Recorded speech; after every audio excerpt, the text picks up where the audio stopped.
এই মুহূর্তে চট্টগ্রামে আছেন সহকর্মী শফিকুল আলম এবং সুনামগঞ্জে হিমাদ্রি শেখর ভদ্র। সরাসরি প্রথমে যাচ্ছি শফিকের কাছে। জলাবদ্ধতার পাশাপাশি হালকা ধমকা হাওয়া বসছে। আবহাওয়া অফিস বলছে আসলে 3 নম্বর সতর্ক সংকেত দেখে যেতে বলা হয়েছে চট্টগ্রাম বন্দরকে। সেক্ষেত্রে আমরা দেখছি যে দুপুরের পর থেকে যে বৃষ্টি সেটি একেবারে মুষলধারা না হলেও কিন্তু সেগুলো থেমে থেমে কিন্তু সেই বৃষ্টি অব্যাহত রয়েছে। এটা একদিকে যেমন বৃষ্টি, অন্যদিকে জলাবদ্ধতা এবং পাশাপাশি ধমকা হাওয়া, তিনটি মিলে আসলে নগর জীবনে বলা যায় একবার নাখাল অবস্থা। কারণ 12টার পর থেকে যে বৃষ্টি শুরু হয়েছে সেটি থামছে না, একেবারে যদিও মুষলধারা হচ্ছে না কিন্তু থেমে থেমে সেই বৃষ্টিগুলো হচ্ছে। এবং আমরা সকাল থেকে যেটি দেখানোর চেষ্টা করেছিলাম আসলে মানুষের যে দুর্ভোগ, যে সমস্যায় পড়েছে মানুষ। তবে সকাল থেকে কিছুটা পানি কমেছে, এখানে যেখানে কোমর সমান ছিল পানি এখন সেটি হাঁটু সমান পানিতে গিয়ে থেমেছে। যদি বৃষ্টি এরকম চলতে থাকে তাহলে পানি নামার সম্ভাবনা নেই। যদি বৃষ্টি থেমে যায় তাহলে হয়তো সন্ধ্যার মধ্যে এই পানিগুলো নেমে যাবে। এবং কিছুক্ষণ আগেও কিন্তু এখানে city mayor doctor Sadat Hossain কিন্তু এখানে এসেছেন এবং এসে তারা যে সিটি কর্পোরেশনের যে দায়িত্ব সেটি তারা পালন করার কথা বলেছেন। এবং এই বিষয়ে কিন্তু আমরা জেনেছি যে প্রধানমন্ত্রী তারেক রহমানও কিন্তু এই বিষয়ে কথা বলেছেন। এবং সন্ধ্যার 6টা-7টার দিকে স্থানীয় সরকার মন্ত্রণালয়ের একজন প্রতিমন্ত্রী রয়েছে তিনি আসবেন বলে আমরা সেটি জানতে পেরেছি। এবং তিনি এসে এই এলাকা পরিদর্শন করবেন। পাশাপাশি চট্টগ্রাম সিটি কর্পোরেশনে গিয়ে 7:30টার দিকে একটি মিটিং রয়েছে, সেখানেও তিনি কথা বলবেন এই জলাবদ্ধতা নিয়ে। পরে মিডিয়া কর্মীর সাথে কথা বলবেন।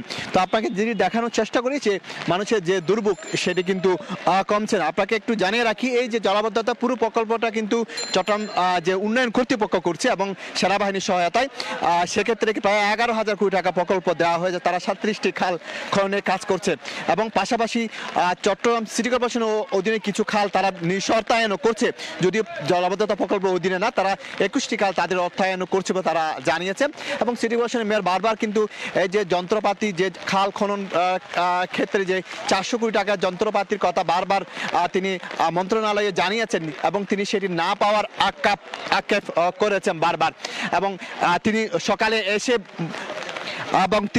দুপুরে এসে কিন্তু যে চট্টগ্রামবাসীর কাছে দুঃখ প্রকাশ করেছেন। তো এই ছিল আমার কাছে সর্বশেষ তথ্য। আমরা এখন চলে যাচ্ছি হিমাদ্রি শেখরের কাছে সুনামগঞ্জে।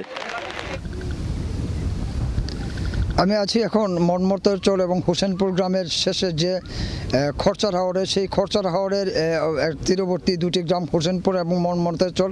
এই গ্রামের নারী পুরুষ বৃদ্ধ সবাই এই খরচার হাওড়ের ধান কাটতে এখন গেছেন এবং তারা আমাদেরকে যেটা জানিয়েছেন যে আগে আমরা যেটা দেখিয়েছিলাম খরচার হাওড়ের নিম্নাংশের ফসল তলিয়ে গেছে, এখন কিন্তু উঁচু অংশের ফসলটাও তলিয়ে গেছে। এবং আমরা কথা বলেছিলাম এখানকার লোকজনের সাথে, তারা জানিয়েছেন যে এই ধীরে ধীরে ক্রমশ পানি বাড়ছে এবং এখানে প্রায় 50-এরও অধিক নৌকা নিয়ে মানুষ ধান কাটতে এসেছেন। এবং এই সমস্ত গ্রামের অর্থাৎ মনমতের চর এবং হোসেনপুর গ্রামের প্রায় শতাধিক নারী পুরুষ শিশু এই হাওড়ে এখনও আছেন, তারা ধান কাটতেছেন। কিন্তু থেমে থেমে বৃষ্টি এবং প্রচুর ঠান্ডা বাতাসের কারণে তারা এই দীর্ঘ ঠান্ডা পানিতে থেকে দীর্ঘ সময় ধান কাটতে পারছেন না। আপনারা যদি দেখতে পারেন দূরবর্তীতে ওই এলাকাটাতে সামনের যে অংশটুকু, ওখানে অসংখ্য কৃষক তাদের ধান কেটে জমা করে রেখেছেন, কিন্তু তারা জানিয়েছেন যে এই ধানটুকু কেটে তারা ঘরে তুলতে পারবেন কিনা, কারণ পানি যেভাবে বাড়তেছে। অর্থাৎ খরচার হাওরের এই অংশটা হলো সবচেয়ে উঁচু এবং সবচেয়ে সুরক্ষিত অংশ এবং সেই সুরক্ষিত অংশই এখন জলাবদ্ধতায় প্লাবিত হয়ে গেছে। এবং তারা জানিয়েছেন যে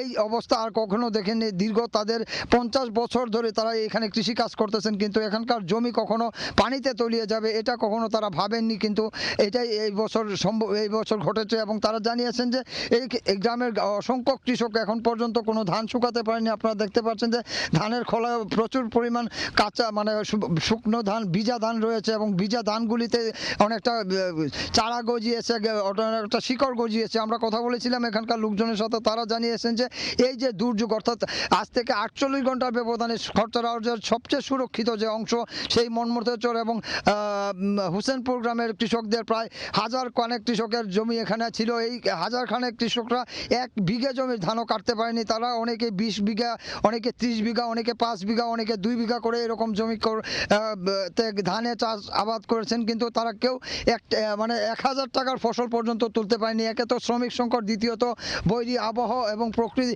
থেমে থেমে বৃষ্টিপাতের কারণে সুনামগঞ্জের আসলে ওই যে জলাবদ্ধতা, যে কৃষকরা একটা মহা দুর্যোগে পড়েছেন, বলা যায় যে একটা হাহাকারের মধ্যে রয়েছেন। এটি শুধু সুনামগঞ্জের খরচার হাওরের চিত্র নয়, সুনামগঞ্জের প্রায় 20টি হাওরে এই জলাবদ্ধতার কারণে কৃষকরা ক্ষতিগ্রস্ত হচ্ছেন এবং তারা জানিয়েছেন যে এই দুর্যোগে যদি সরকার তাদের পাশে না দাঁড়ায় তাহলে তাদের পথে বসা ছাড়া কোনো উপায় থাকবে না। তো এই ছিল সুনামগঞ্জের খরচার হাওর থেকে জলাবদ্ধতায় আক্রান্ত জমি বা কৃষকের সবশেষ খবর।